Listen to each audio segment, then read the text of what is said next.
3D television has dominated the headlines at this year's IBC.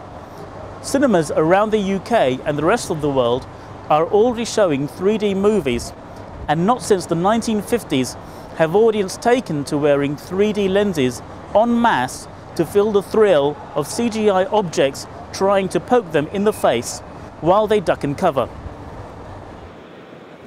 Broadcasters too are getting in on the act. British Sky Broadcasting recently announced that it will launch the UK's first 3D channel next year.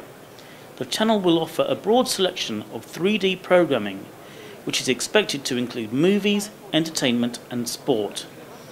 But a small contingent within the broadcast and content creation industry is beginning to take a step back and question the current technology and the claims that are being made about it. David Wood, Deputy Director General of the European Broadcasting Union, recently published a paper presented at this year's IBC, questioning some of the claims made about 3D movies. Chris, you know I'm the world's biggest fan of 3D television, stereoscopic television, and I want it to happen. But I want it to happen at the same time as the public is cautioned, is warned that there are physiological issues associated with 3D television that we need to be careful about. Essentially, when you see a 3D television picture, you're asking your eye and your brain to do something which is quite unusual.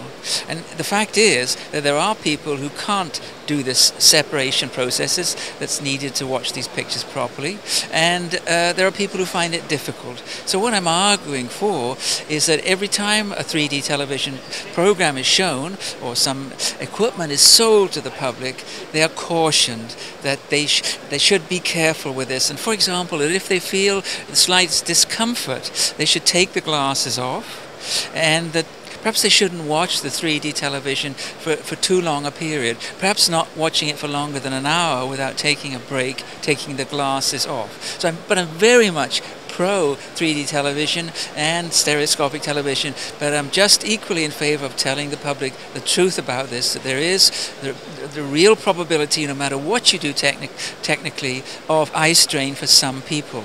So do you think we require further medical research into this issue?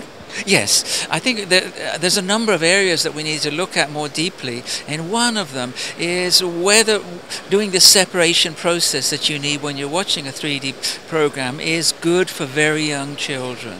So this is one thing.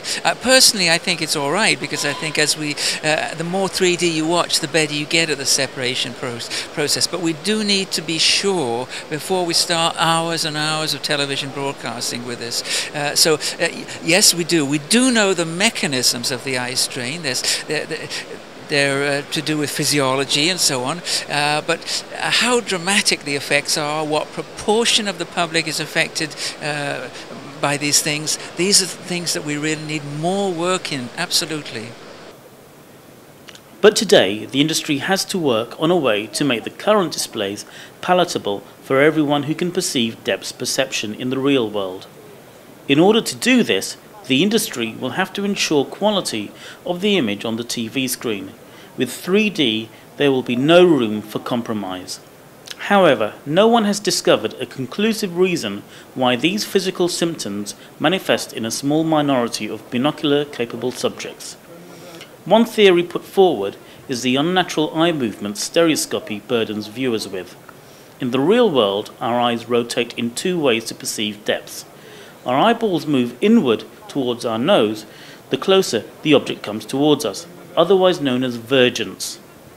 At the same time, to keep the subject in focus, we adjust the shape of the ocular lens, like a camera, otherwise known as accommodation.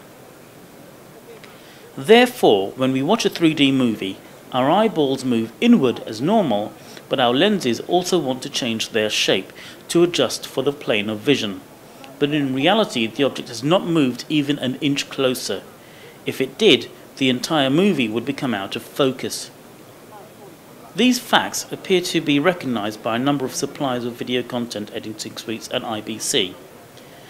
Thus, the current auteurs of Handycam-style footage is likely to have to learn a new movie lexicon to ensure that their thrill rides are not vomit-inducing. While we expect there to be a great deal of 3D TV content in the near future, There are issues that need to be ironed out, and this debate is likely to rage on.